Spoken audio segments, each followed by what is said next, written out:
You're listening to the Baumbastic podcast with Andrew Ellis on Inside Arkansas. What's going on, everybody, and welcome back to the Baumbastic postgame show. I'm Andrew Ellis, joined by Curtis Wilkerson. We'll be joined by John Nabors at some point. We're coming to you live from Foghorns, right across the street from Baum Stadium, where the Arkansas Razorbacks just clinched their 12th trip to the College World Series, their 8th under head coach Dave Van Horn.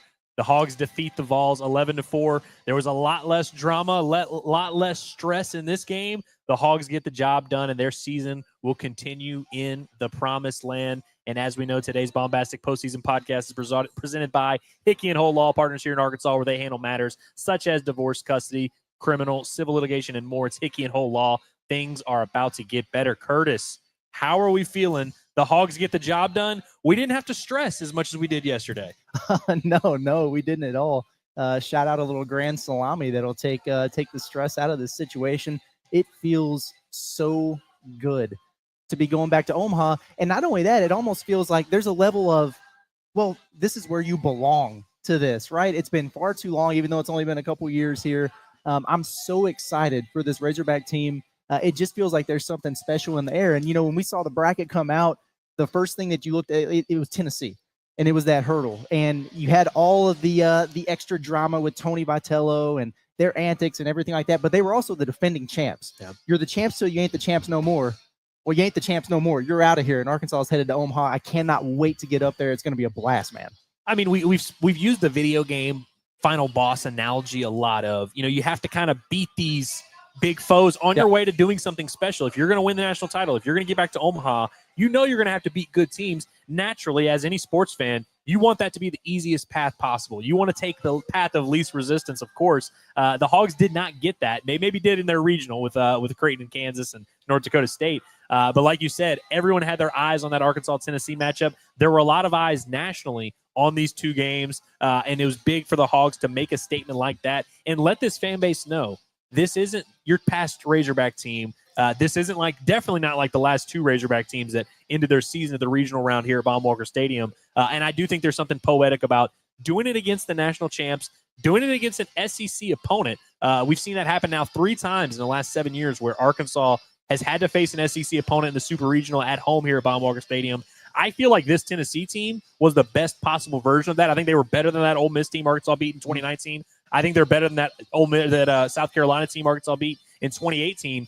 And Arkansas made it look easier than they made both of those regionals. This is also the first time, at least under Dave Van Horn, we heard on the broadcast, that they swept through the regional and super regional. Arkansas's 5-0 in the last 2 weekends.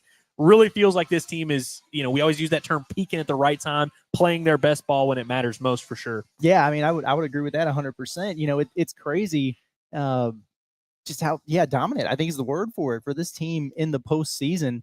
5 straight wins. They've just been so impressive from start to finish.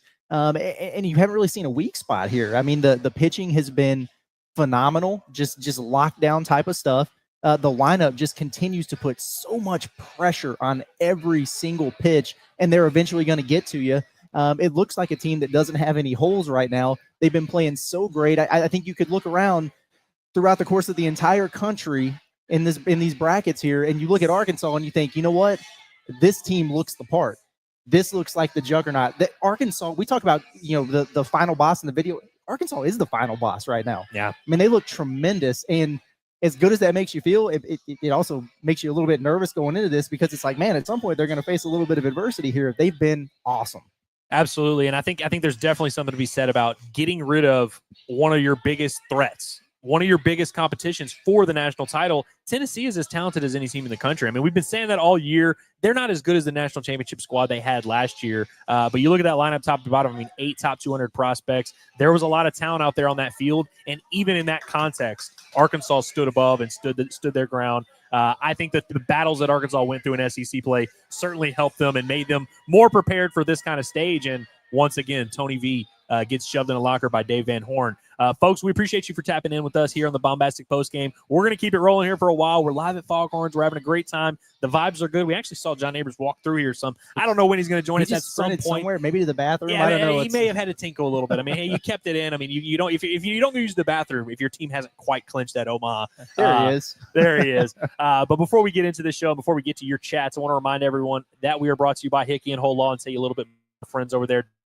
Case are to try and face it alone. Let Hickey and Whole Law provide you with persistent and diligent representation to help guide you through the entire process. They have handled thousands of family law cases and have experienced nearly every scenario that may come up. They push the case forward for their clients, advocating for them in a diligent and consistent manner from start to finish. Hickey and Whole Law have offices across the state of Arkansas in Fayetteville, Fort Smith, Little Rock, and Mena. You can call them today at 479-434-2414, or you can check out their website. Visit hickeyandwhole.com, or you can scan the QR code in the top right of your screen. If you're watching on YouTube, it's Hickey and Whole Law. Things are about to get better. Would also like to give a quick shout out to our guys over at Trevero, who had us looking dapper at the Hog House this weekend. I guess now that the series is over and I'd assume they're going home, we can say the Fisher family stayed in the Hog Heaven House. Is that against the? I mean, hopefully we'll cut it out if that's against the law. It's been said you have officially doxed them. So okay, yeah. well, yeah, I'm big on doxing folks here, but why spend so much money renting tuxes and suits when you can own the highest quality ones at an affordable price? That's what Trevero Clothing can provide for you. Whether it's weddings, formals, black tie events, seeing your team play in the College World Series at Omaha, Tony Vitello's funeral, all of those things. I appreciated our guy Ben Brandon tweeting out that video. Was it him or is it Ben Brandon that put out the video of us? Have Trevero Clothing. Get you looking your best this summer. Check out their entire line on Instagram and check them out at any Dillards near you. It's Trevero Clothing, where they dress the best version of you. Curtis, I want to start with this pitching matchup because we talked a lot about it coming in. Arkansas had success against Leon Doyle before. Gage Wood had pitched against Tennessee before and battled through it, actually held them down and kind of had a similar outing to what he had today, except not the strikeouts. He had 0 strikeouts in this game. We knew there were going to be 2 high-level arms on the mound. We knew there were going to be 2 dangerous offenses that were going to be facing those arms, and so we knew the intensity was going to be there. We knew every run was going to count. Despite the 11-4 final score, this was a high-leverage game early on. Felt like it was going to be a pitcher's duel through a couple innings there. Arkansas gets to Liam Doyle. He finishes 3 2/3, gives up 5 runs on 5 hits, 2 walks, 6 strikeouts. That's now 13 runs in less than 7 innings that Arkansas has scored on Liam Doyle this year, who, again, is a Golden Spikes Award finalist, a really dynamic arm. That's an impressive way to punch your ticket to Omaha. I'll say, yeah. I mean, the Razorbacks might just be his kryptonite, man, honestly. And it was interesting seeing him be a little bit more deliberate, taking his time between pitches. We'd heard the rumors about was he tipping, was he not the last time the Razorback lineup faced him. And, man, it just didn't matter. Right out of the gates, Arkansas was putting pressure on him. It's like we said before the game, the pregame show, you know, this is what this Razorback lineup does. It doesn't matter what arm they're seeing. You're never going to be comfortable, and he never was. I mean, he hit the first batter, right? So, he kind of did that to himself there. And, of course, we have a review 90 seconds into the game. It wouldn't be a baseball game if it wasn't that. But, yeah, and then there's runners on in the first, second, and third. The leadoff man was continuously getting on, just putting pressure on him. And you just kind of felt like eventually they were going to get to him, and that's exactly what they did. And not only could we see it and could everybody in Baum-Walker Stadium feel it, Tony Vitello could too, because – and I'm sure we're going to get to this point where we talk about when he got the hook there. I am stunned at the lack of trust in your Golden Spikes finalist in that situation in an elimination game. And that tells you exactly how he felt about that guy facing that Razorback lineup, and particularly the guy who took him deep to set the tone for this baseball game. Yeah, absolutely. That was a huge moment in the game, and I felt like that was kind of, it's always a chess move when you're making a move to the bullpen, when you're taking out your ace and you're going to another one of your top arms or whatever it is. Those are the moments that determine the game. And again, 11-4 final score. Few of those runs came late where it kind of made it look close. You get a 2-run home run in the 9th inning against Bouch. Arkansas broke this game open eventually. But early on, there was a lot of pressure, a lot of stress. There were a lot of big moments in this game. Arkansas just made the plays that that mattered in a lot of these. Let's take a quick trip down memory lane for those that don't remember how this game played out.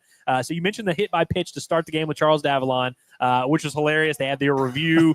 Tennessee burns a challenge immediately, which, by the way, you remember Arkansas burned a challenge immediately the first batter of the game last year at Baum-Walker Stadium against SEMO. Peyton Stovall was like, I tipped that ball. They reviewed it. He did not tip that ball. They reviewed this. Charles Davalon very much was hit by that pitch and did make an attempt to get out of the way. Did you get a glance at Tony Vitello after he went out there to say, hey, I'm challenging this? He was coming back to the dugout. He's like, oh, boo me. I like that. And look, again, Tony Vitello understands this fan base. He understands this atmosphere, and he's showed a lot of appreciation for that. He really has. He said Arkansas has good baseball fans. That was the first time that you could kind of tell it was getting to him a little bit. And he's like, maybe I don't like being here. Maybe I don't like coaching at Arkansas.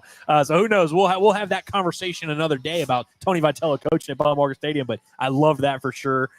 Wood ends up walking Andrew Fisher on 4 pitches to start the bottom of the first. Arkansas, of course, being the road team in this game, the visiting team.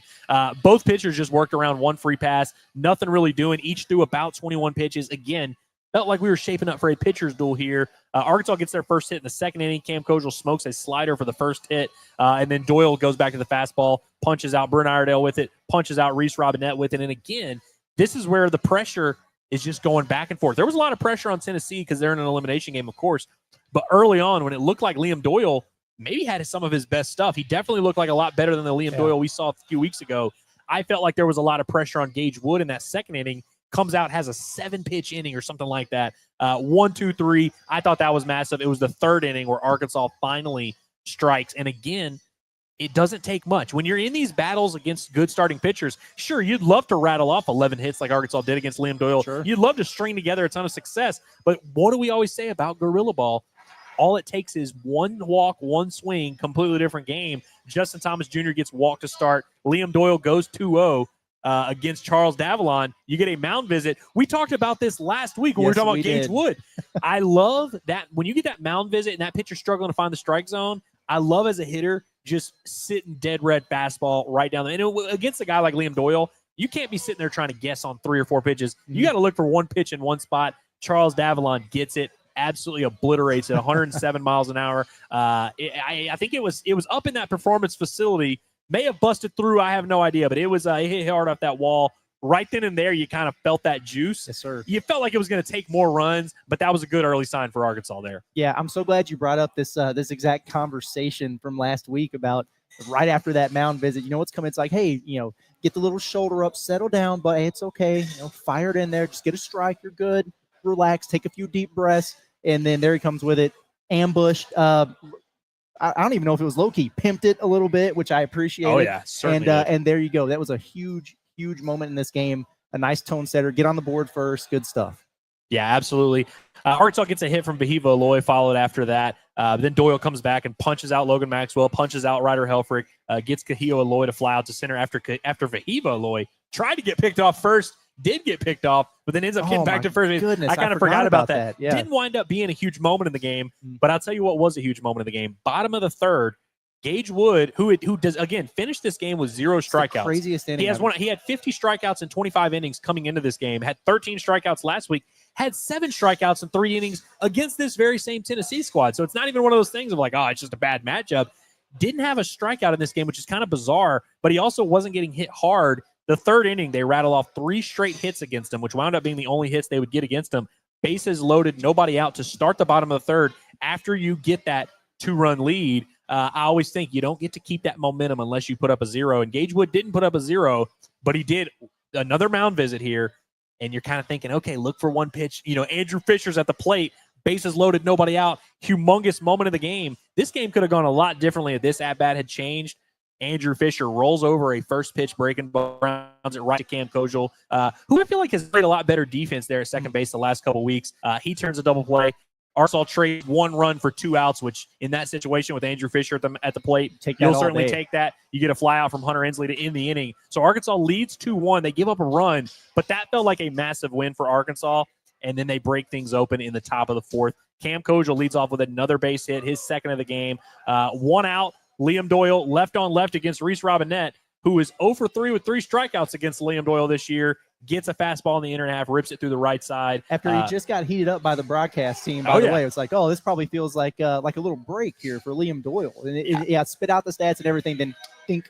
I want to be honest. I said to you when Reese Robinette came up to bat in his first at-bat of the game, I looked to you and I said, Reese doesn't have a chance in this matchup. And in that at-bat, he did not have a chance. Yeah, you're right. But he did. He got a pitch to hit and does just enough. I mean, we're talking about these guys, the Caboose gang. You don't need a ton. but that gives Arkansas first and second with 1 out. Justin Thomas Jr. punches out, and then Charles Davalon comes back up to the plate, who just homered an inning before off of Liam Doyle. This is where the game honestly was lost in Tennessee. This is where the game in. Charles Davalon up, first and second, 2 out. Wild pitch moves the runners up to first and second. It was a 1-1 count, Curtis. 1-1 count. Tennessee decides, hey, we don't want to pitch to Charles Davalon, who is very good against left-handed pitchers, so I get that side of it. But Liam Doyle, maybe the best left-handed arm in the country, against a lefty, 1-1 count. They decide to intentionally walk him to bring in a freshman right-hander, Braden Krenzel, who threw yesterday for Tennessee, to face Fayetteville. Gets a couple swings and misses, throws a wild pitch that makes it a 3-1 game, which, again, in the moment felt like a big deal. And then he hits Fayetteville in the back with a 3-2 pitch. That loads the bases up again for Logan Maxwell. And this is where Tennessee goes to their best arm remaining, A.J. Russell, who honestly might be the best overall arm on their team. He might have the longest pro career. He's a guy that's been really good for them here down the stretch. He comes in and faces Logan. I don't know, 2-2 or 3-2 fastball, and it really wasn't a bad pitch. It was elevated, not over the heart of the plate. Logan Maxwell just puts a great swing on it, opposite field, just enough of it. This was not an offensive day at the park. Like yesterday, the wind was kind of blowing out. It really wasn't that way today. Logan Maxwell got just enough of it. The velo from the pitcher really kind of helped him there. Place goes absolutely bonkers. That makes it a 7-1 game, and so you go from 2-1 game, Charles Davalon at the plate, maybe you get him out, maybe you don't. Few pitches later, it's 7-1, breaks things open completely. And then in the bottom of the fourth, Curtis, Gage Wood comes in, issues a 5-pitch walk, which you always hate. Anytime you have a big inning offensively, you don't want the leadoff walk. You'd rather a leadoff solo home run damn near than a leadoff walk.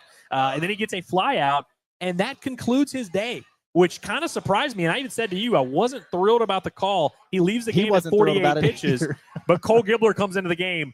Turned out to be an okay decision. I'll let it slide, right? Yeah. I think we could let that one slide. And in the moment, we were like, "Wow, really? Okay." Well, in hindsight, yeah, it looks great. It looks fantastic.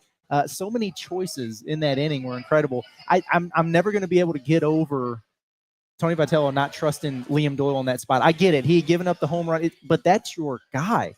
That's your ace, and it's just it's unbelievable. You got 2 outs right there in that situation. I would never put anybody on to face Fayetteville Aloy. It's unreal to me. And then you bring the poor kid in, and it's a wild pitch scores a run, hits a batter, and you're out of there. That's a rough outing right there. The last pitch that Liam Doyle throws in the last at bat in Liam Doyle's career as a Tennessee Volunteer, intentional walk, and he's out of there. And then he just watches things absolutely unravel. Man, it's crazy because there was so much chatter, and I understand why, about not having Peebles available at catcher for Tennessee in game 1. And, oh, man, it's changed things. Oh, man, it's not fair. Oh, he shouldn't have been. And we can have that conversation all day, but Buddy struggled back there behind the plate today.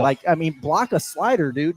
How many of those got away from him there? And that really, the ability to move base runners up because he can't block a slider, really played a big role in the entire implosion that they had there. Yeah, and I mean, honestly, we do the thing all the time where it's like, you make a decision as a head coach. If it doesn't work out, it was a stupid decision. Yeah. If it does work out, it was a great decision. Those are the rules we play by.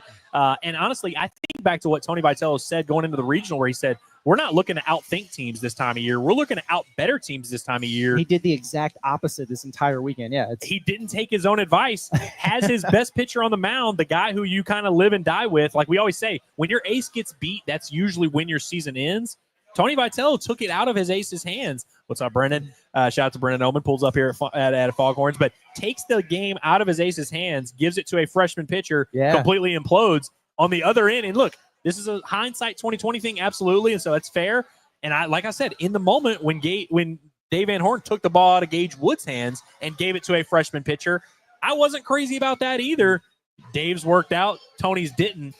That's the game we play, and those are the rules, and that's ultimately what determined this game. That 4th inning is when Arkansas clinched their ticket to Omaha. Absolutely. I mean, it's 100% true. And you know what else is interesting about this, and I'll move on from this particular situation, but last week in that elimination game against Wake Forest, Tony Vitello was saying, hey, I didn't send Liam Doyle to, he came and told me he was going to the pen. He's ready to come in this game.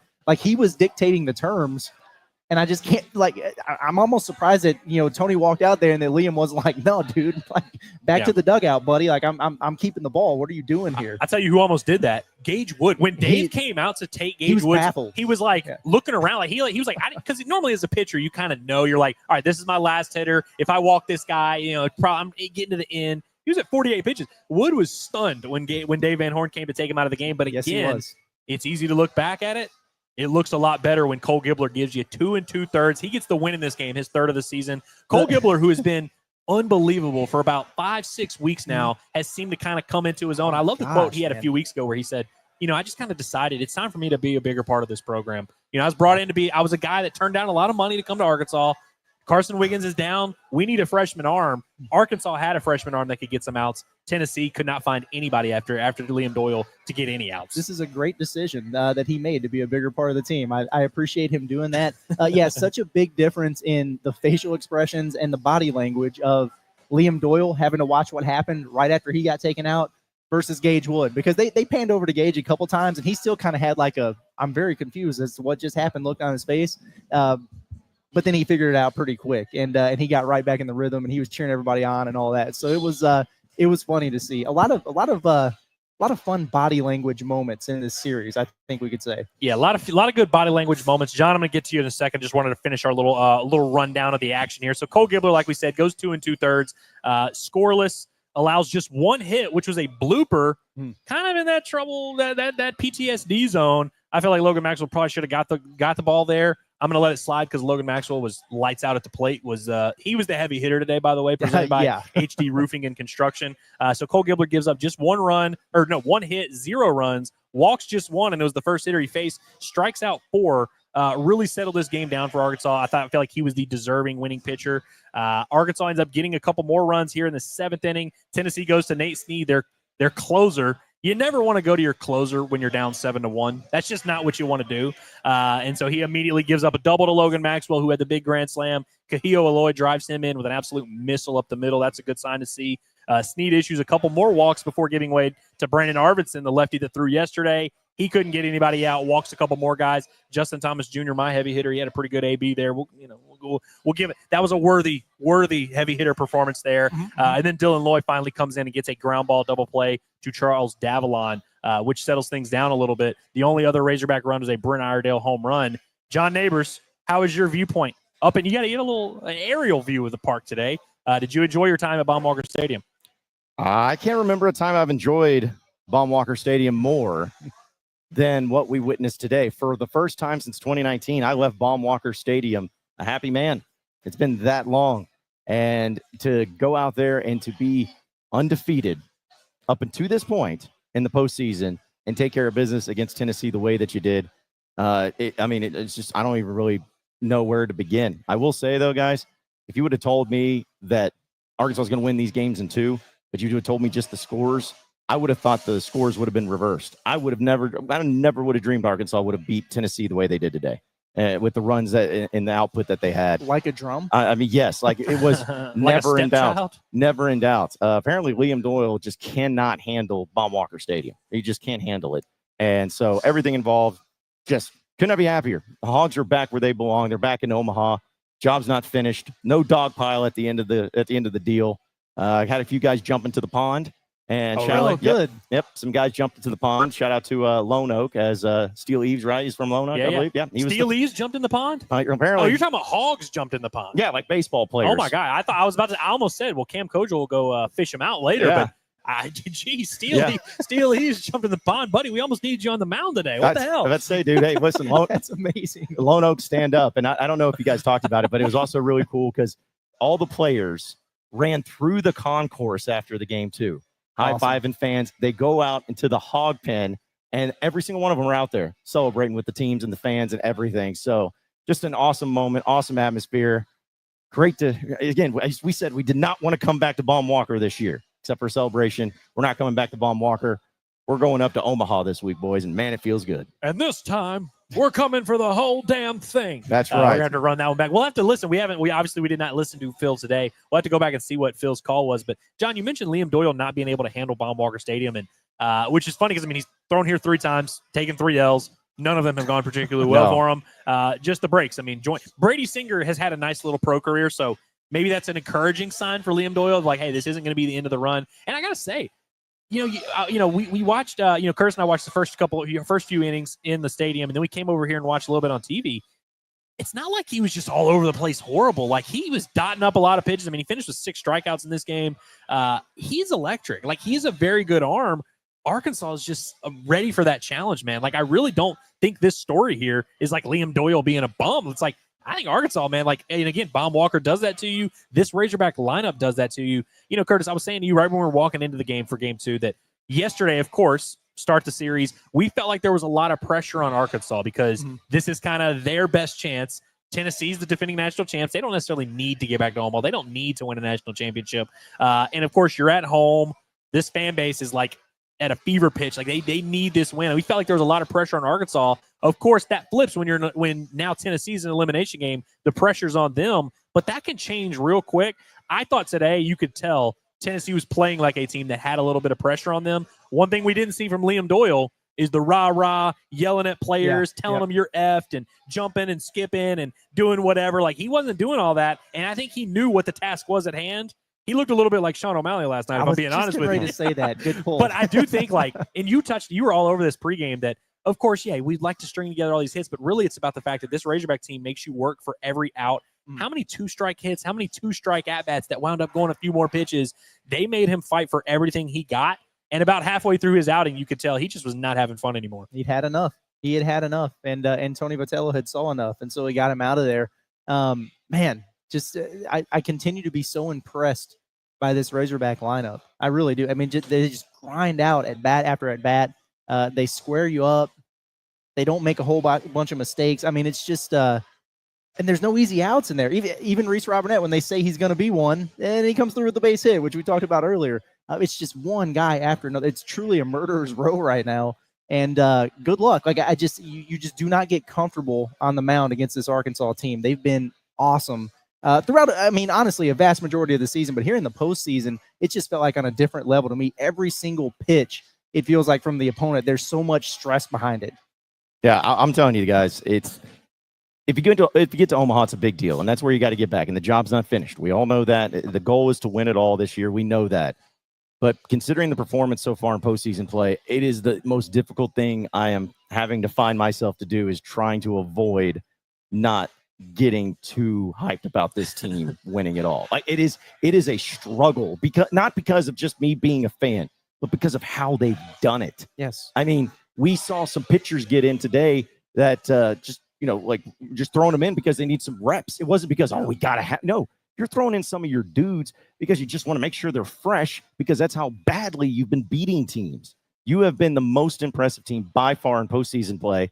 And again, I know job's not finished. Omaha, you're not in your home ballpark, a lot of differences.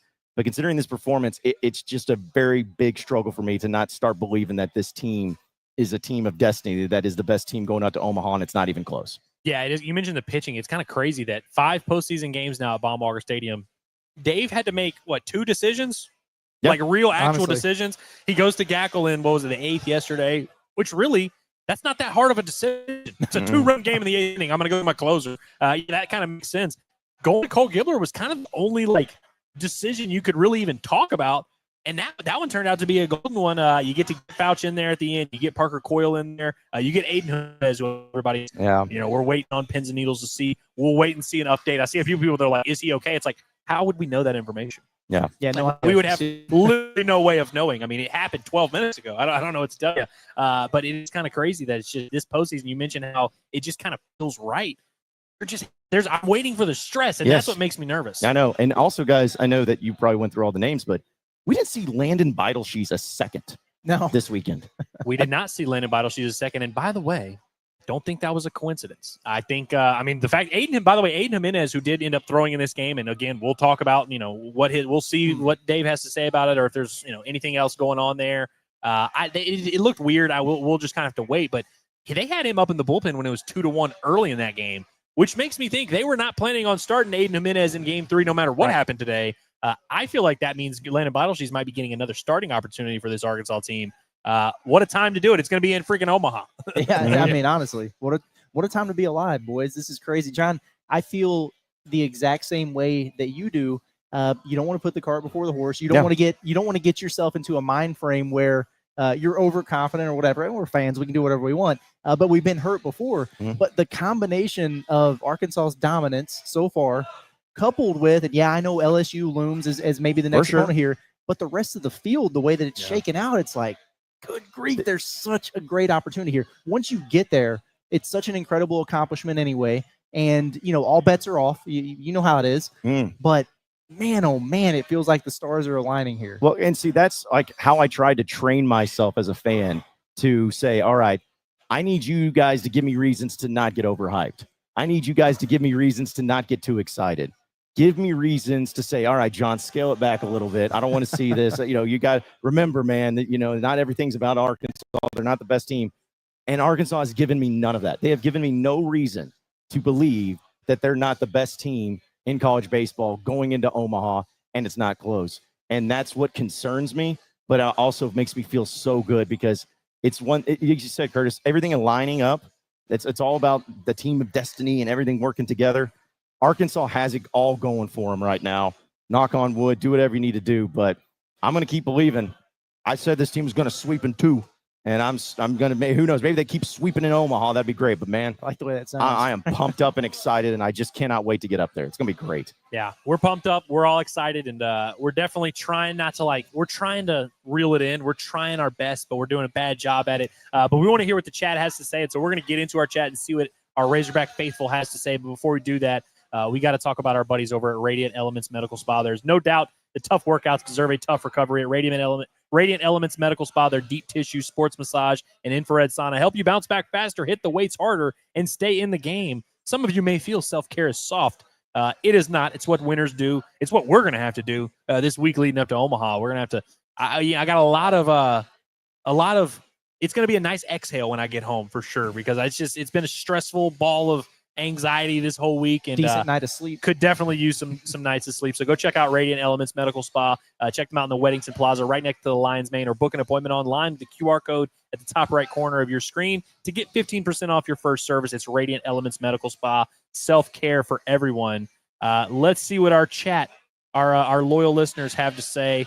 We're going to start here with Playtime is done. He says, we look so much more relaxed today compared to yesterday. This team is deadly when it is relaxed and having fun. And I think this is valid. I mean, we touched on it a little bit earlier, and we said coming into the series, whoever comes out of this matchup is going to have a ton of confidence, whether that be Tennessee or Arkansas. This weekend definitely isn't going to shake Arkansas's confidence in any way. It looked like a buzzsaw, man. I mean, not only did you get through them, you got through them in 2 games, you blew them out in game 2. I mean, I would say that the confidence is and should be, frankly, at an all-time high there, and they're locked in, man. Just absolutely dialed, no funny business-like approach. I wouldn't want to see the Hogs, man. No. Sorry. No. In fact, if you're LSU, and if whoever wins this super region with LSU, I don't care what anybody says, they're like, are you serious? We got to face the Arkansas Razorbacks game 1. Right. Are you kidding me right we now? got to see this psychopath root again. Yes, Cool. that is a great feeling to have, man. Yeah, I definitely, as a guy from the state of Louisiana who has a lot of buddies who graduated from Louisiana State University, I'm going to be a nervous wreck that first game in Omaha, but and look, we'll touch on that matchup. We'll talk about that at a later date. But I've said it all along. I think Arkansas could, I don't want to say afford to lose that game. Arkansas is a team the pieces to string together several wins that they would need to get back in the spot. Yep. I think there's going to be a little bit more pressure on LSU in that setting, because LSU has some really good frontline arms. They don't have the depth on the mound that Arkansas has, and we saw a little bit of that in the series there in Baton Rouge. But I feel like if LSU loses that first game to Arkansas, they're left, as Liam Doyle would say. John, what did you think about the fact that there was no hog pile? At least according, I didn't stick around long enough. We started the show pretty early after. They didn't dog pile, right? They didn't. There was no dog pile. There's no hog pile. Tried to tell you. Yeah, I mean, listen, and it's true, because I was sitting there and I was talking to my buddy Brendan. I was like, man, if they hog pile, I'll be cool. Yeah. But if they don't, that'll be even cooler. So I thought it was awesome, and I kept waiting. I filmed it, I put it up on our Inside Arkansas account. It's like, all right, so let's see the celebration. I'm not saying that they weren't appreciative and enjoyed it, but their celebration was almost like they just beat Missouri and swept them. Like, that was their approach of it. Just like, hey, high fives all around. Job's not finished. I'm telling you, I go back to my thought process on it. We were talking about it the other day of, I wonder if the outcome of this particular game dictated the amount of celebration, because it was drill in hand, right? If it was a 1-run game right there, runner on third, and you get that strikeout to end it, maybe a different story. I don't know. Also, they probably talked about it. I bet they're having those conversations. I'll tell you the two people who celebrated like they had just clinched the trip to Omaha. One, Christian Fauch, who had some choice words for the Tennessee dugout, which we always condone and we always respect, and we love that. He also did he didn't do the throat slash this time. He did the Arkansas, because that's who he plays for. Okay. Love to see that. I'll tell you who celebrated a good bit. Dave Van Horn. He did. Dave Van Horn was fired up, man. He let out a little bit of a roar. There was almost a smile on his face when Fauch gave up that home run. That was funny. Where it was almost like he was laughing, come on. And of course, at that point, it's 11-4 game. But Dave was pretty fired up. So before we get the rest of the chat, guys, I have the video of the hog pond. See this. Oh, all right, just sent to by my buddy Forrest. So we're gonna see how well this works. I'm sure it's gonna go perfectly fine with no problems whatsoever. So let's see how this goes. So these are the guys all hyped up, the whole team. Gosh. Yeah, I don't think it's all of them, but then there's just, hey, there you go. There's Steel Leaves. How about how nobody followed him? What the hell? Yeah. Y'all got to jump in there with him. Somebody's got to jump in. If your buddy jumps off a bridge, you're going to jump too? Nope. No, not if it Steel Leaves. Right? Apparently Steel Leaves is that buddy that you just let jump off the bridge. Yeah, but especially it's funny because it's he was probably got out of the water. Like, really, guys? Nobody? Come on, man. Probably freezing too. He's like, good Lord, what the hell, man?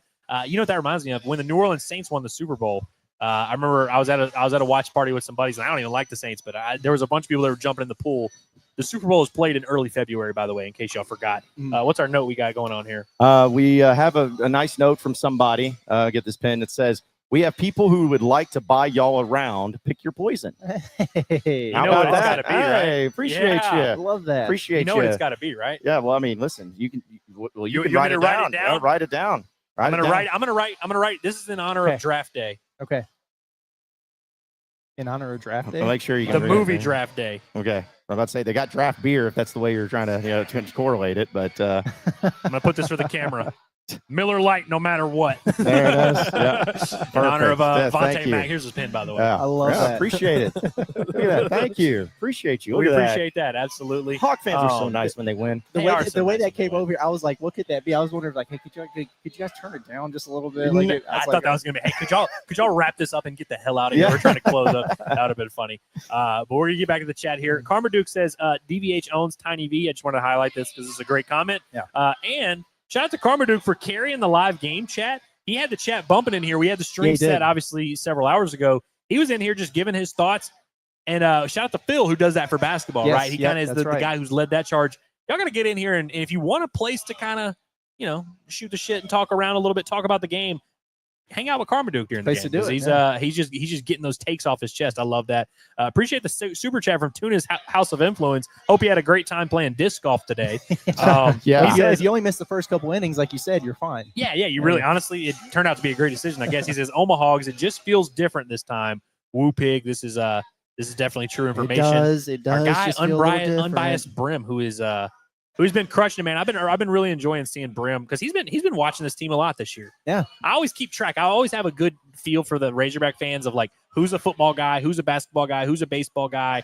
Brim is pretty well rounded as a fan, but love to see him support the Diamond Dogs. He says hashtag to the woodshed, hashtag belt to ass. Predicted the exact score as well, 11-4 Omahogs. Hashtags hogs and 2. Appreciate you, brother.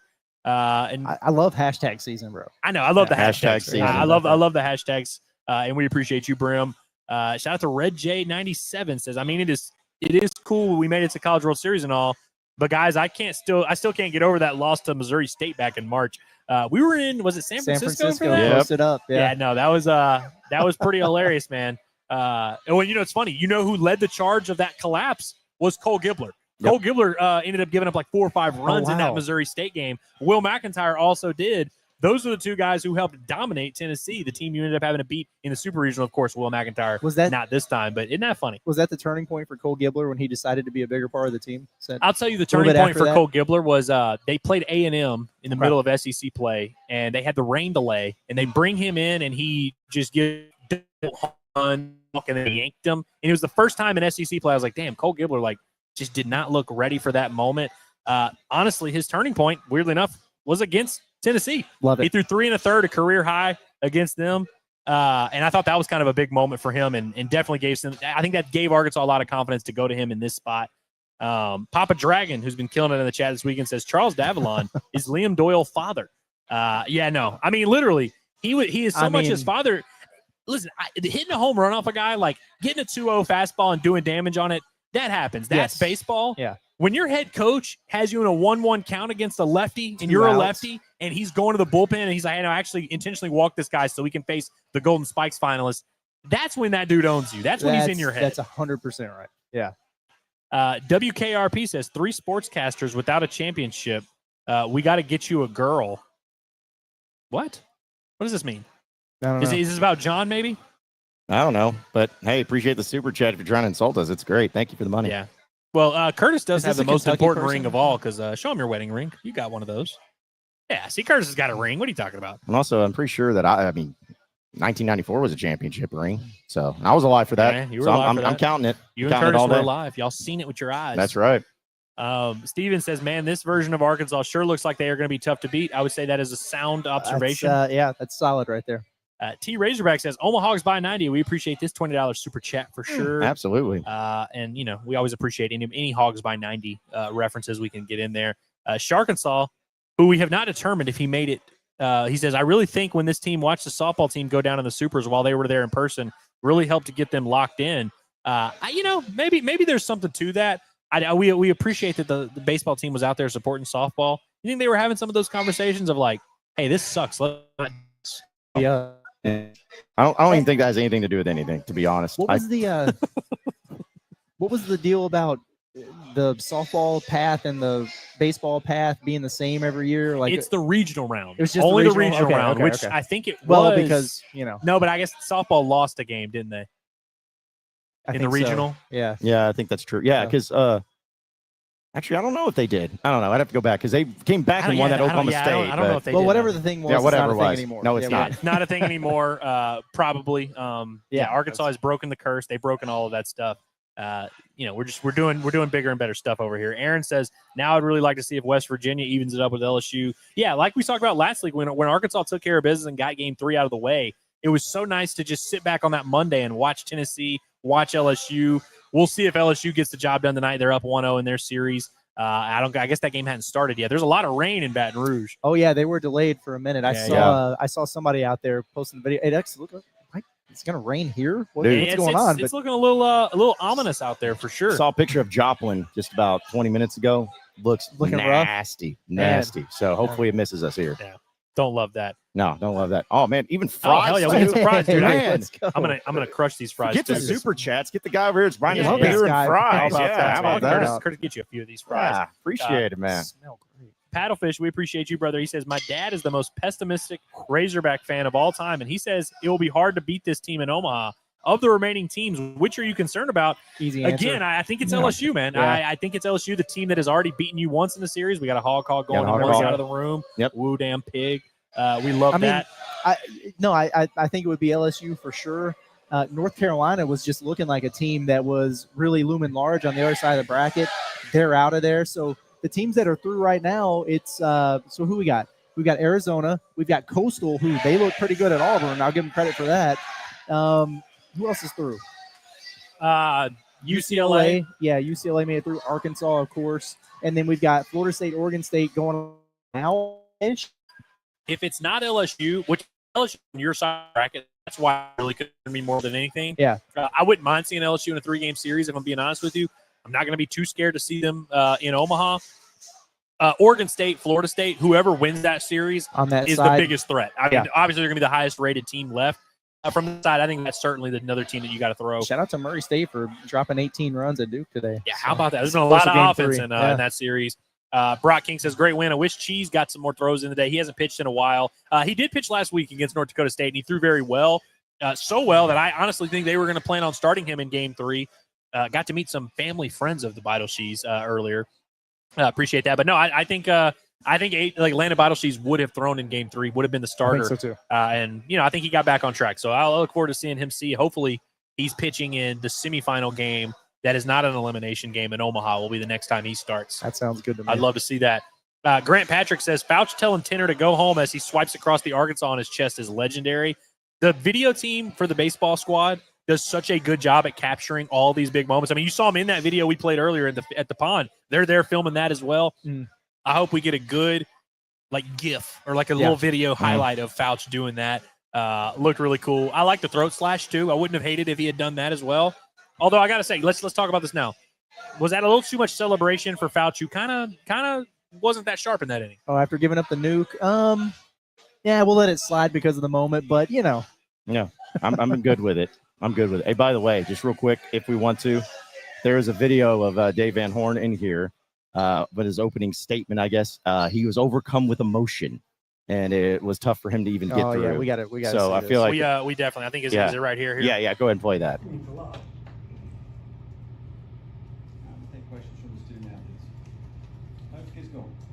For any of you, I'm just curious what it means to you to see become.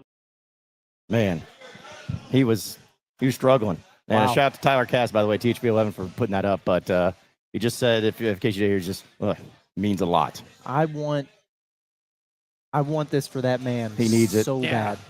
He needs it. So bad. I mean, seriously, dude, it's bullshit anyway that people, when Arkansas doesn't play well, it's like, of course, it all starts at the top. And so he's the guy who kind of is the recipient of all this. He gets all the choking allegations. He gets all the, old man allegations, whatever it is. But seriously, there's not a guy in the country who deserves it more than Dave Van Horn.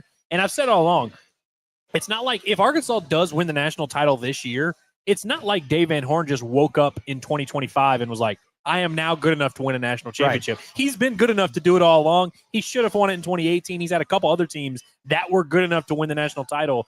I think it's all culminating here with this moment. And regardless, I think Dave Van Horn's legacy is etched in stone. And it's just a pleasure to watch this program. That's now 8 trips to Omaha with the Razorbacks.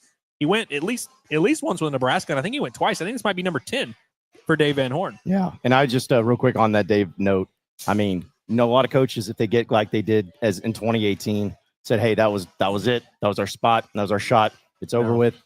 Since that point in time, I know not every season's ended the way they wanted to, but the dude has put in work all the time. It motivated him even more, and hopefully he gets it this year. But that's also a testament to him and his drive. It's like he's a competitor. He didn't play victim. He's like, oh man, well that was it. It's it. But he just kept staying hungry, and you're seeing the positive results from it. That really tugged at the heartstrings, man. Yeah. Like they got to get it done here. Yep, has to. They got to get it done for Dave. I mean, seriously, someone's got to do it for Dave, man. Oh, I need that. And Dave, I loved how much excitement he showed because I really didn't expect to see that. He's very even keel. The excitement he showed once they got that final out was good to see, and love seeing that emotion for sure. And speaking of emotion and excitement, Charles Davalon had an absolute pimp job this afternoon. Did. Man, he did. Y'all like that? I like that. So he stares at it a little bit, and then he gives a little subtle bat flip. It wasn't a crazy over the top. It was like a subtle cool, and it spun around a little bit. As well done. I like that. I like that in that moment. Were you cool with the pimp job? Oh yeah. Listen, you were not offended? I'm not offended. Right now, as long as you're winning, I'm not offended by anything. Go do whatever it takes. If you mean pimping something, go. That's fine. I'm all for it. But it's just, I know you guys all talked about it before I got here, but between him, Logan Maxwell might be one of the most the unsung hero. He's just one somebody that I don't think gets talked about. And even I don't talk about him enough. I'm like, dude, you are just a big constant over here. I mean, they just got so many dudes that are so good. So yeah, dude, pimp your home runs, have some fun with it. You're winning. Who cares? 4 straight multi-hit games for Logan Maxwell. What a time to turn it on in the postseason, man. Dude's been crushing it all year. From Ohio. He is from Ohio, yes. David says, are you guys surprised we didn't see Big Mac this weekend? So I'm not terribly surprised, but only because of the way that it played out. And one thing about Will McIntyre, he is who he is.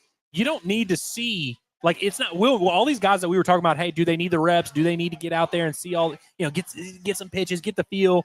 Big Mac is not one of those guys. So whereas Christian Fouch, Cole Gibler, those are guys, Gabe Gackle, those are guys you want to keep out there. You want to make sure they're fresh. They need that experience. Will McIntyre certainly does not need the experience. He's got plenty of that. And he is Tennessee's father. He was kind of the ace that Arkansas had in their back pocket.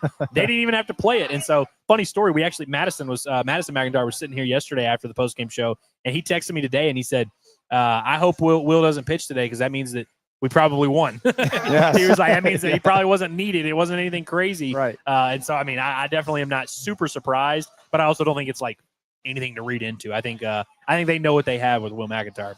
Yeah. Also, real quick, just shout out to Madison. Talked to him before the series even started. He's like, man, I hope I don't get to have to see Will because I can't handle the stress, because it is a stressful thing. Yeah. Not saying that he doesn't have confidence, but it's just a stressful thing. But then he decides to go up and he has big Will McIntyre. And then at the end of the game, he's like, hey, he's like, we need Will, put in Will. It's like, it's amazing how much that changed. So, yeah. No dog pile, business No dog only. pile. How about that? No dog pile. Business only. Yeah. Shout out to our guy. Shout out to Birdman, who's making his 10th trip to Omaha. 10th trip. Making his 10th trip to Omaha. 10. He was telling me and Curtis about all the That's great right. moments that he remembers witnessing That's there. right. Yeah, that's right. Yep. Got Hell another yeah. banner. Let's hang it up. Yep. Let's hang it up. I Yeah, love man. that. Appreciate Love you, that, bud. man. Appreciate We you, appreciate you, man, for sure. Yeah. Thanks. Yeah. Keep the vibes high, man. Keep the vibes high. Absolutely. So, yeah. We appreciate Justin Reed, who drops us a super chat. He says, Vitello's choice of playing the villain is one of the dumbest strategies I've ever seen. Why give the Hogs more motivation to destroy you? I will say Tony Vitello's choice to play the villain did not start this weekend. He chose to be a villain long time ago. I mean, you die a hero, you live long enough to see yourself become a villain. Tony Vitello, that's not a new development. I'm guessing he's referring to was the weird thing he said yesterday where he was like, I'm assuming, is that what he's referring to? Because he had the weird opening statement in the press conference. Yeah, maybe so. Yeah, the whole thing about like what happened yesterday was unacceptable. Or, whatever. You need to give a shout out, John. Yeah, I need to hit Which one one? of them buttons down here. Let's say to get the. Let's see. You like that? Yeah, that's probably really loud in here, We but got a John Cena fan. In yeah. here. Okay, good. We have a shout out to our guy James Jacobs for it's technically a PayPal super chat, but Very cool. big time super chat. We really appreciate you, my man. That's for awesome. Thank for a you great so much. donation. It's going to the Omaha Fund, if you would be, because we want to be up there for a very long time. Yeah, we want to be up there for a very, very long time. So we appreciate you, my guy. Yeah, absolutely, man. Man, just I love when Hog fans are in a giving mood whenever they get big wins. We need Timothy Long to get a few tall boys in them. But no, seriously, we appreciate everybody for tapping in. Seriously, there's over 800 people watching, man. That's awesome stuff. Shout out to Vids from me. He says Doyle intentionally walking Chuck being his last college play is hilarious. Yeah, we touched on that earlier. I mean, listen, that's the kind of thing that for Liam Doyle, like his career is going to go on and he's going to have some good moments. He's going to go pitch in the big leagues and all that. Right. That's something he's never going to forget, that his final moment in his college career was that. I just think it makes it so much cooler for Arkansas that you got to do that against that guy. Tennessee fans there was a lot of receipts that were thrown at Tennessee fans who were like, oh, yeah, we got Doyle on the bum. He's not tipping his pitches anymore. Watch out. That felt good. I'm going to be telling my grandkids about the way Liam Doyle was taken out of that game and how, Mr. Fisher became just a ground into a double play gremlin here in Fayetteville this weekend. Mm-hmm. Hey, listen, that's Crazy, bro. He's a GIDP merchant is what you're saying? I mean, the streets are talking. Yeah, that's what this Razorback baseball team does. Make just basic, very common men out of great ones. They just eat you alive, man. Isn't it? Arkansas fans are at their best when they have an opposing player they can hate. Yeah. Yes. Or an opposing umpire, or an opposing coach, or just an opposing fan, or just an opposing media member.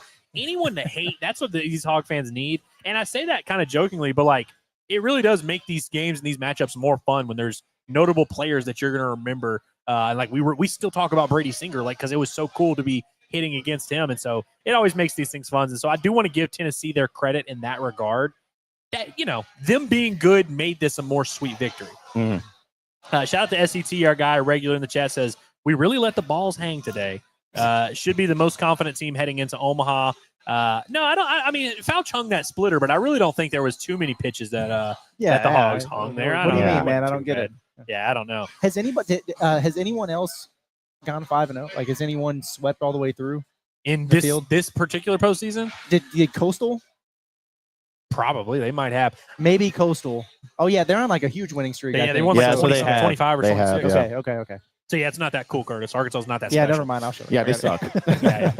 Brian Barton says Arkansas will have to exercise the LSU Demons if they want a shot at it. Proud of this team. Go Hogs, go. Game 1 of the Men's College World Series is critical. Celebrate today and get that focus back tomorrow. Yeah, he's implementing the 24-hour rule for us. He's like, y'all got to get focused, get ready to roll. I'll allow it. Listen, no doubt about it. Like we're going to enjoy this win for a while, and honestly, it's going to be a little bit more than 24 hours. But we know it's at stake, and we know how dangerous that LSU team is. We keep talking about all these parallels, and you remember past seasons. 2009, LSU wins the College World Series, and they beat Arkansas twice in Omaha, same side of the bracket to get there to beat Texas. I feel like it's again, all of Razorback history is starting to culminate here, and Arkansas is going to have to beat some of these demons, like he says, that they didn't beat before, and that makes some fans nervous. That makes me fired the hell up, honestly. Yeah, absolutely, man. Those band geeks, we appreciate them always. Good. Says, Merry effing Christmas, guys. Have a king-size candy bar on the road to Omaha on me. LOL. What's You know what this? I just remembered that I bought a candy bar at the store this morning and never ate it, and I don't know what I did with it. Oh, it's melt season. Oh, that's it. Oh, it's I not your hope I didn't car. leave it in the car. Hopefully, I took it out and brought it inside. I had to have brought it inside. What's the go-to? It was a Hershey's The bar. road trip candy bar? It was Hershey's? a Hershey's. Hershey's is elite candy anyway. I just was like at the checkout and was just like, throw it in John's there. an M&M's guy. And I'm I an just M&M's guy completely, too. Yeah. completely forgot about it. Damn, but we appreciate you, those tough. band geeks. Tuna's House Put of it in the Influence. freezer and just see what happens. There you go. Well, we'll see if I can find it first. Tuna's House of Influence says, Maxwell's bat is smooth past month. Balls have eyes. Balls Okay. have eyes. Balls have eyes eyes. for sure. And listen, Logan Maxwell's a guy that when he was out of this Razorback lineup, it was a little bit different. There was you look at some of the worst series, like the worst moments of this regular season, a lot of them included Logan Maxwell not being in the lineup. Yeah. This guy's leaving me hanging That's here. It's crazy. all good. But no, I think him getting back and being in that 3 spot, like John said, he's a guy that we kind of overlook. And it's not that we don't think he's good or we don't know what he's capable of. But when there's so many guys in this lineup that can hurt you, I think Thank you sometimes so people much. forget about that guy in the number 3 spot that's right in between all these heavy hitters, man. Presented by HD Roofing and Construction. Shout out to our guy Shane B, by the way. He's the one Shane that B, okay, he's the awesome. one that Oh, really? yeah, bought the rounds, and well, his name's Shane, and he told me his last name. I don't want to give it out, but it starts with a B. Okay. So I thought maybe it was Shane B, but either way, appreciate the rounds and the fries. He's and not straight vibing on Twitter. I don't know, maybe You know who might I'm be. talking about? Looks like a vibe. Yeah, let's see. Looks I don't like a good think that's time. the same one. I don't think that's him. though. We have confirmation. I don't think that's him, right? Yeah. I think he's a much younger man. But Seth says, not going to lie, this felt similar to when Rick Pitino benched R.J. Luis against Arkansas during the most crucial moments of the basketball tournament. Tony did it with Liam today in the most important game. Seth, How do you like that? that's an incredible pull. That's Yeah. fantastic word. It's very, very similar. Like it's nut cutting time, right? And you go away from your guy. RJ Luis was the Big East Player of the Year, and St. John's in a situation where they're trying to battle back in it's a do or die sweet game for going to the Sweet 16, and he gets benched for the last 5 minutes of the game. He's sitting there watching his team choke it away. Now he wasn't playing well. There's a difference in where Liam Doyle was at in that particular situation. Like he'd given up the 2-run shot, but he was still very much alive. Was he at 71 pitches or something at the time? I think he was getting up pitches? close to 80, yeah. Yeah, so like he was in an okay position there. RJ Lewis, what was he like 3 of 17 or something in that game? So I get it to a degree, but yeah, best player seeing the pine in the end of an elimination game. How about that? I was definitely less surprised and less offended by the RJ Luis one. But I do think it's a similar thing where you can make a case for it, and you're like, hey, the guy's struggling, matchup, blah blah blah. Yeah. But I think it's about the message you send to your team. When you take the ball out of your best pitcher's hands, that's a big moment. And if it doesn't go your way, that's going to be a knockout blow. And that's what Arkansas was able to deliver against A.J. Russell there. And he was actually not even the pitcher that they replaced Liam Doyle with. I think that was the moment the game was won for Arkansas. Yeah. That was the moment when Tennessee lost the game for sure. Shout out to Plastic Chaser, who says, we're undefeated with me rocking my Baumbastic shirt. Guess I'm wearing it to Omaha. Love that. 1,000%. I mean, you have to get it washed. Maybe wash it twice. I don't know how often you've been watching, back-to-back days and stuff like that. Make sure you get that sucker washed. But, yeah, we look forward to seeing you in Omaha, Plastic Chaser, right? I like the way it sounds. Yep. Absolutely. Vids for me says, the Razorback baseball fans needed this postseason run at Baum, needed to get that losing in our own regional BS off our back. No, this is absolutely right. I think Hog fans, one, could always use a hug and a good performance. You always like to keep them happy. But I think Hog fans needed to get that, like, PTSD out of their system a little bit, because I think it's so hard not to, when your season ends in that exact venue back-to-back years, it's hard not to think about that when you're in that moment. And so credit to this Razorback team for not letting it affect them. Of course, there's a lot of players that were not on those teams, so I don't think Cam Kojal was too worried about it, or Logan Maxwell, or a lot of these guys. But for Dave and his staff to have these guys ready to play, I think it definitely sends a good message to the fan base. They knew it. They felt it. You saw the emotion from Dave Van Horn, the video that we just played right there. It means a ton to them. It means a ton to this fan base.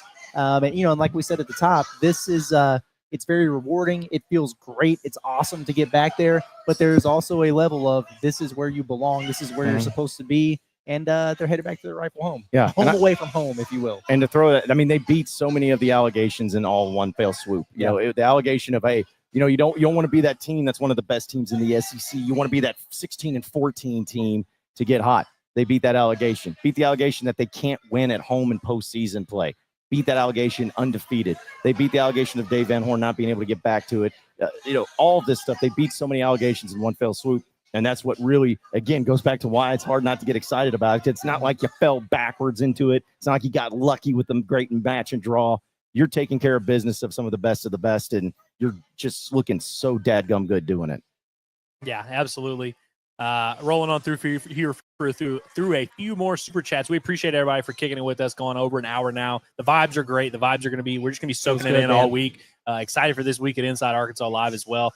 We appreciate Hickory Hog, one of our regulars. He says, if it can be this easy all the way to the end, I will not complain. We faced enough adversity. Keep the hog train rolling. WMFP. We'll certainly co-sign this statement. I'm not going to complain. No. Like, in fact, again, I just don't know what you can even complain about. Yeah, you really take the little small things here and there of like what's concerning, but man, I'll take it. What the final end up be? 11-4, right? Yeah. I'll take an 11-4 victory over the Tennessee Volunteers and a sweep at home in the Super Regionals to get you back to Omaha any day of the week. Yeah. Let's keep doing that. Let's do that stuff. Yeah, it's nice. Sounds good. Shout out to our guy Kingsley, drops us a super chat, and he says, chat pending. Interesting. And he said this at 6:40. I'm not too far away from there, so I should be able to get this one. Kingsley, I'm getting your chat. Don't you worry. I'm getting your chat. Or you can just copy and paste the chat again, and then we'll read it then. I always hate when it's something like this. It's always tough because you got to sift through so many. I lied, Kingsley. I'm not going to be able to get to your chat because it was far enough after your super chat that resend it. Yeah, just copy and paste, resend that sucker. But we're going to shout out to JM Scott who gives us a super chat. He says, "Great win, boys. Watch the game here in NC. I'm assuming that's North Carolina, and managed to turn my Tar Heel neighbors to become Hog fans for the College World Series. There we Since go. their team lost, thanks for what you do, Airborne. How about that? North Carolina, who the second highest remaining seed behind Arkansas, they get eliminated today. What they win? 174-3 on Saturday. We have seen this before and been on the wrong end of it. It gave very much Arkansas, North Carolina State vibes. Yep. With the way that went down there for the Tar Heels. Yeah, I think it was 18-2 in their game one, and then Arizona just got them in a couple close ones. Yeah, how about that? Mark Fan, we appreciate the super chat. He says, "How does the draw for the College World Series work?" And so, I mean, it's a bracket, and so you just advance to the next round. Arkansas will face their first game will be against the winner of LSU and West Virginia, who are playing right now. LSU's up 1-0 in that series. We'll see how that shakes out. And the rest of that side of the bracket would be UCLA, Duke Murray State, and then UCLA. Those two teams there on that other side as well. And then you'll be basically a regional setting in Omaha. And double elimination, you get to the finals where it becomes another 3-game series. The most normal, not weird at all, postseason format. We all love it. Do the regional and then the super regional all over again. Exactly. Yep. Yeah, exactly. You got to earn that damn national title, man. That's right. Crazy. Kill, celebrate, kill again, celebrate. That's how the draw works. Yep. Absolutely. Curtis, what do you think about this one from John Sullivan? He says, Pepe giving Cash Chavis vibes in the dugout. I love it. Gosh, man, these basketball pulls and parallels are really getting me going. Cash was he was the vibes coordinator. Really stood out during the NCAA tournament run for the Razorbacks. Good locker room guy. Good dance moves. I don't know if Pepe's got the dance moves that Cash Chavis does, but I will co-sign the vibes. Okay, sorry, real quick, got to do this again. I don't even know if anybody can hear it, but it's pretty loud. Shout out again once again. I saw eyes come over. I feel like it was pretty loud. It's probably pretty loud, probably obnoxious, but that's okay. For this, again, shout out to James Jacobs. He gave us another one. So another super chat, man. Really appreciate you. How much again? It helps. All he said was to help with the Omaha trip, we have to keep you guys on site for the winning streak. He said steak, streak. Hashtag Omahogs from Kelly and James. We're going to have the winning so steak at the Drover, which is going to be nice. Yes. Thank you so much, James. We appreciate you, man. You and your wife. Man. I learned a lot about steak on a postseason trip a little over a year ago. Bet you did. with Scotty. Yeah, I bet you Anyway. did. Bet you did. Interesting. Yeah. Interesting. Yeah. Hopefully somebody paid for it. Eventually. Hustle Hog 479 says, first you show them the route, next you gack them off, and then you give them that wood. That's how you get to Omaha. Love that one. That's There we go. That's good stuff there, and it's accurate. I mean, it's pretty fair. There's got to be something with Fauch, right? There is, but I ain't saying it. There was a while where I was trying to call him Dr. Fauci. People weren't liking it. People got a little upset about that, but it is what it is. Shout out to our guy Sharkansas who says didn't make it up there this weekend. Had unfortunately, but I always appreciate the coverage, making it feel like I was. You boys are the best. We appreciate you, Sharkansas. Appreciate you, man. We'll see you in Omaha, and we are not taking no for an answer. Or maybe we'll just have to go on down to Austin and pick them up ourselves. There we go. Mark Fain says, thanks, guys. Go Hogs from West Virginia. How about that? So hopefully your Mountaineers over there can pull through. We're rooting for you. How about that? Roads. Only other chat I need to recognize is all the people saying, is Aiden Jimenez okay? Guys, again, there is no way possible we would know that information. Yeah. We saw what you saw. We saw him leave the game, had the trainer come out. It didn't look like a crazy thing. Like, I didn't see his arm shaking or anything crazy like that. Forrest is coming to give us an update here. Says Dave Van Horn said Aiden Jimenez is okay and thinks he might have been cramping. So okay, good. There we go. I'll take that. Thanks, for Forrest. sure. It was kind of weird. I mean, he threw a great one inning there, comes out, issues a walk. I thought they would pull him from the game anyway. I mean, they had Parker Coyle loose already, and so I really didn't think much of it. And I look up and I see the trainer out there. I'm like, wait, what? What's going on here? I couldn't tell what was going on. For a guy that's already suffered a big injury, certainly raises your eyeball a little bit. But this guy did have Tommy John surgery a little over a year ago, so I don't imagine it's something in his elbow, right? Hot day, big moment, cramping, makes sense. Yeah, it definitely makes sense. Well, boys, I believe it's just about that time. We've had a great time here at Foghorn. Seriously, cannot thank these guys enough for letting us just crash here and make it our home. And we appreciate everybody that's been out here, those that came to hang out with us, those that just came and brought the good energy no matter what. Maybe some people that just saw us here and were like, what the hell are these guys doing? Know what's going on. Appreciate everybody that bought us drinks and all that. But seriously, we've had such a great time. This postseason run at Baumbastic Stadium could not have gone better. And I got to feel like us being at Foghorns had a big part to do with it, right? Yeah, absolutely, man. This is awesome. This is fantastic. I mean, there's literally no better location right here beside the stadium, and for their hospitality and everything like that, we're really appreciative. This has been an absolute blast. We need to make this a thing. Yep. Yeah, absolutely. And yeah, it's been great having it here and being so close to Baum. And again, I'm a big weather guy apparently, but the weather ended up being a lot better than what it looked like in the beginning. Great weather, great crowd, great atmosphere, great vibes. Being able to do it from here, really appreciate them. Shout out to them. And yeah, we're definitely gonna have to do it next year when Arkansas is going on their repeat tour of the College World Series title. We got to get to one more super chat because that's just how these things work. But Paddlefish comes in and says, will the Omaha post games be at Rocco's? If so, how many Jello shots will you consume in the post games? They will not. Well, yeah, there is. We'll keep you updated on it. There's some things going on behind the scenes, but I don't like the sound of that at all. It's actually a great thing. So, yes, we will 100% keep you updated tomorrow. All right. Okay. Well, I like the sound of that, I guess. But boys, it's been a productive weekend here at Baumbastic Stadium. It's been a productive season for the Arkansas Razorbacks. They've killed again a lot. Things have gone almost according to plan. Are they a candidate for the hot, cold, hot theory? Maybe they are. Appreciate y'all. But I'm just happy in this moment. Like we're going to talk about Omaha. We're going to talk about the path. We'll see who they have to play. We'll see what lies in front of this Razorback team. But for now, I'm like Dave Van Horn, man. I'm just overcome with emotion, just kind of excited about what's going on here. And I'm just happy that we get to live in this moment and that we don't have to live in the stress of a game tomorrow. Thank God that we're not going to, not that I wouldn't want to be at Foghorns and wouldn't want to be at Baum-Walker, but not tomorrow night. Definitely did not want to do that. And I just appreciate this team taking care of business, man. They've been a fun watch and the journey continues. Yeah, man. It's almost a little bit surreal. I mean, I'm so excited, so happy that this is a thing. Being able to share it with you guys means a lot, means a ton. It's kind of crazy to have to spend my entire life, and I'm getting up there in age, boys, as a Razorback fan, and I've never been able to have the Omaha experience, and so I'm really, really grateful that this is a thing. Happy for this program, happy for the fan base to be able to get back there. I won't be with you guys right away, but I'll be there soon enough, and I can't wait for it to happen, man. It's going to be an absolute blast, and let's see how long we can stay up there. Yeah, I mean, it's hard not to just get overall excited so much about this and the continuation of it. Obviously, we had a great run in for basketball that seemed kind of out of nowhere a little bit. We didn't know what it was going to look like this year in 2025. We didn't know if they were going to make the tournament there for a little bit. They did. They went to the Sweet 16. Obviously, we would have loved them to go on further. They had a chance, but it was still such a great run. And then you add that and couple that with this baseball team going back to the College World Series. We'll see where they end up. But knowing that you have what you got going on and the fact that we're going to be there together. We're going to continue to do all the shows, Inside Arkansas Live, the Baumbastic podcast, Pod at the Palace. We'll be live from up there on occasion too. When it's going to have all that stuff, we're going to be right there in the mix. We're just so happy to be able to share it with all of our listeners, all of our fans, everybody that's showed up, everyone that supports us. We cannot wait, and we appreciate each and every one of you so much. And let's make a whole thing out of it, and let's keep this run going because job's not finished. They ain't done yet.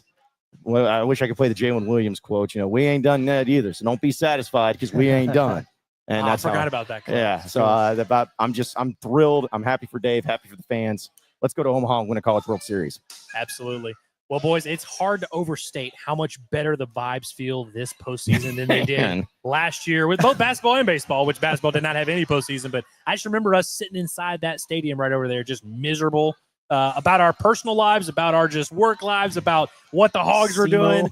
The vibe shift from one year is just unbelievable. And I'm happy for this Razorback baseball team making it happen, and we can't wait to keep this journey going. Again, we appreciate everybody for tapping in. It's been another brilliant edition of the Baumbastic postgame show. We'll see you tomorrow on Inside Arkansas Live. Woo Damn Pig, Hogs by 90, all that jazz. Proud damn state. Shout out to Sam Pittman. We love you too, buddy.